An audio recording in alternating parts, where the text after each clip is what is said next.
नमस्कार, म कल्पना राई। आज मिति 17 अक्टोबर 2025 को दिन कलाकार प्रस्तुता समाज बेलायतले यो सालको देउसी भैलो कार्यक्रम भव्य रूपमा मनाउन गइरहेका छौँ। आज हामी यहाँ हल डेकोरेसन भइसकेको छ।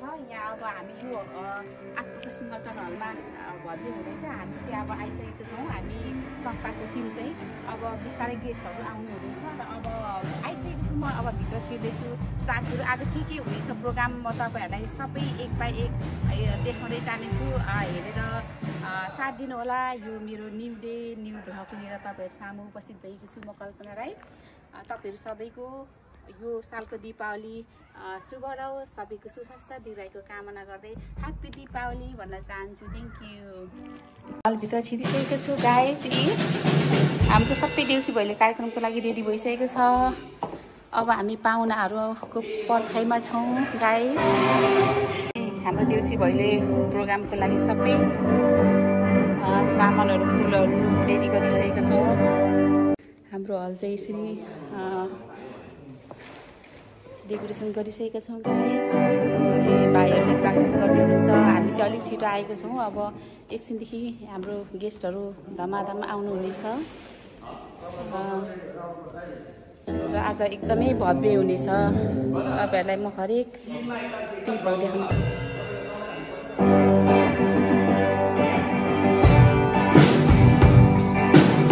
यसरी हाम्रो प्रिपरेसन तयारी हुनेछ। हामी सबै तयारी एकदम रेडी भइसकेका छौँ गाइज। आजको इभिनिङमा चाहिँ हामी एकदमै इन्जोय गर्नेछौँ। सेवा स्यामुना कलाकार प्रस्तुता समाज बेलायतको अध्यक्ष जानुका पुन ज्यूले आजको बारेमा 2 शब्द बोलिदिनु हुन अनुरोध गर्दछु। अध्यक्षज्यू, आजको कार्यक्रमको बारेमा 2 शब्द राखिदिनु हुन हार्दिक अनुरोध गर्दछु।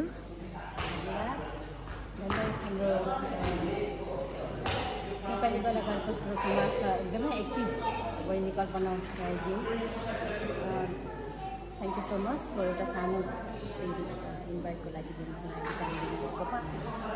विशेष गरी आज हाम्रो नेपाली कलाकार प्रस्तुता समाजको चौथौँ वर्ष भएको छ। त्यसैमा हामीले स्थापना दिवस सधैँ गर्दै आइरहेका छौँ र त्यसमा पनि आज यो धेरै विजयदशमी गइसक्यो। दीपावलीको हार्दिक मङ्गलमय शुभकामना भन्न चाहन्छु, स्वागत भन्न चाहन्छु। हजुरहरू सुख सन्तोष भइरहन हामी जोडिने कोसिस गरौँ। अध्यक्षज्यू, र आज विशेष आजको प्रोग्राममा कोही अतिथि कलाकारहरू पनि आउँदै हुनुहुन्छ कि के कसो छ? हुन त हाम्रो नेपाली कलाकार प्रस्तुतामा एक साइड प्रोग्रामहरू छ। त्यसमा पनि हुँदाहुँदै हामीले नेपालबाट आउनुभएको केही विशिष्ट व्यक्तिहरूलाई पनि आज हामीले समावेश गर्ने मौका पाएका छौँ। त्यसमा हाम्रो पवन राई भाइ हुनुहुन्छ। अर्को चाहिँ कृष्ण रेउले, उहाँहरूको दुईजनाको हाम्रो कलाकार प्रस्तुता समाजका कलाकार छ। उहाँहरू दुईजनाको पनि एकदम राम्रो धमाका आज हुन गइरहेको छ। अब त्यो प्रोग्रामलाई हामी सबैले मिलेर सक्सेस पार्नेछौँ भन्ने आशा राखेका छौँ। थ्याङ्क यू अध्यक्षज्यू। र आज हामीले रमाइलो गर्नेछौँ। हाम्रो भोइस अफ सिजन 4 का फाइनलिस्ट पदम राईजी पनि यहाँ आइसक्नु भएको छ र अन्य कलाकारहरू पनि आउँदै हुनुहुन्छ। र अब हामी आजको बेजोड प्रस्तुतिहरूको सङ्गमका साथ आजको देउसी भैलो कार्यक्रम मनाउने छौँ भन्दै अब अध्यक्षज्यूले दिनुभएको 2 शब्द बहिनीहरूलाई एकदमै स्वागत छ। आइसक्नु भएको छ हाम्रो कलाकार प्रस्तुता समाजको एकदमै सुन्दर नृत्य गर्ने बहिनीहरू हुनुहुन्छ। एकदमै कलाले भरिपूर्ण मान्छेहरू उत्तिकै सुन्दर हुनुहुन्छ। ल वेलकम छ तपाईँहरूलाई। वेलकम छ। तयारी हुनुहुन्छ नि आज एकदम, होइन? लु है। अब हामी भरेको लागि तयारी गर्दैछौँ। अब रेडी सबैले रमाइलो गर्नु होला। Thank you. आज कलाकार प्रस्तुत समाज बेलायतको देउसी भैलो कार्यक्रममा चाहिँ हाम्रो जिम्मा चाहिँ मैले र मेरो जिम्मा चाहिँ यतातिर छ। पाहुनाहरूले दिनुभएको दक्षिणाहरू सङ्कलन गर्दैछु। भर्खर मात्रै बसेको, अहिले थोरै मात्रै छ, भरे धेरै हुन्छ। अब यहाँ भइसकेको छ। हामी हाम्रो गेस्टहरूलाई वेलकम गरिरहेको छु। अब दक्षिणाहरू चाहिँ घरमा हामी चढाउँदै जानेछौँ है। हस् ल बहिनीहरूलाई गुड लक। अहिले धेरै पैसा बनाउनु इन्जोय गर्नु होला है त। एकछिन पछि भेटौँ ल। हस् ल बाई। आज मेरो डान्स फ्री डान्समा देखाउँछु। नेपालबाट ल्यायो भने 5 लाख पर्छ, तर यहाँ फ्रीमा। बाई।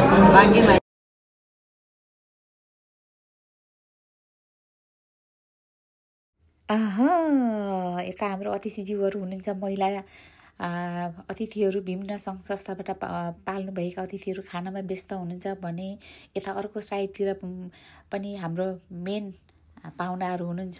उहाँहरू विभिन्न सङ्घ संस्थाबाट रिप्रेजेन्टेटिभ गरेर पाल्नुभएको। ढिलो नगरी अब देउसी भैलो कार्यक्रमतर्फ जान चाहन्छु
कृष्ण रेउले बिर्सिनु पाउने राउटे सम्झिनु राउटेको गाउँको मान्छे हो कृष्ण रेउले कस्तो लाग्यो त नमस्कार एकदमै प्रोग्राम